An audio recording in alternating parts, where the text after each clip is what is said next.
তাঁর সাথে বিশ্বাসঘাতকতা করেছিল। ফলে তিনি গ্রামের পথ ছেড়ে জঙ্গলের পথ বেছে নিয়েছিলেন। দস্যু দলে যোগ দিয়ে স্বেচ্ছায় তাদের যৌন বাসনার নিবৃত্তি করতে থাকলেন। বদলে অস্ত্র শিক্ষায় পারদর্শী হয়ে উঠলেন। হাতে তুলে নিলেন রাইফেল। একদিন বাবু গুজ্জরকে হত্যা করে গড়ে তুললেন নতুন এক ডাকাতিয়া দল। শুরু করলেন লুটপাট, রাহাজানি।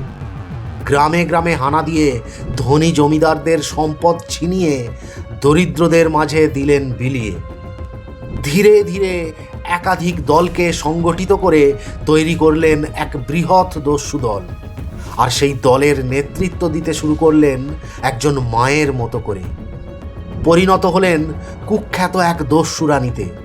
দস্যুরা যার নাম রাখল ফুলন দেবী।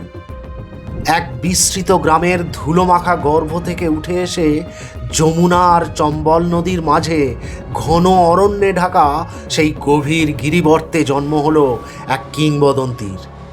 ক্রোধ এবং ন্যায় বিচারের জন্য তৃষ্ণার্ত এক মহিলার অদম্য হিংস্রতার রক্তে ভেজা সাক্ষ্য নিয়ে তার নাম ধ্বনিত প্রতিধ্বনিত হয়েছিল যুদ্ধের পতাকার মতো উড়ন্ত লাল কাপড় আর বোমাগুলির শব্দে সমগ্র গিরিখাত জুড়ে।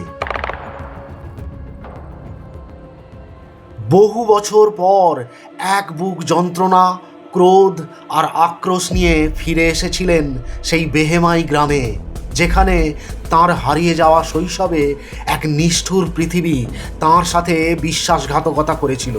যেখানে শৃঙ্খলিত অবস্থায় এক নগ্ন ক্ষমাহীন পৃথিবী নৃশংস অবিচারের এক নির্মম গহ্বরে তাকে নিক্ষিপ্ত করেছিল।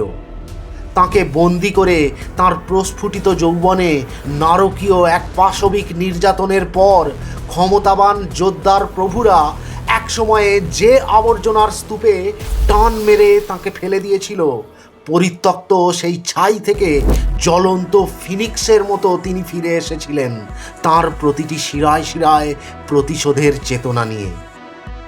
বেহেমাই গ্রামে 22 জন উচ্চবর্ণের ঠাকুরকে সারি দিয়ে দাঁড় করিয়ে তাদের পুরুষাঙ্গ কেটে দিয়েছিলেন এবং অবশেষে জনসমক্ষে গুলি করে হত্যা করেছিলেন, যা পরবর্তীকালে ভারতের ইতিহাসে সেই উত্তাল সময়ের রক্তাক্ত পাতায় বেহেমাই গণহত্যা নামে কুখ্যাতি লাভ করেছিল।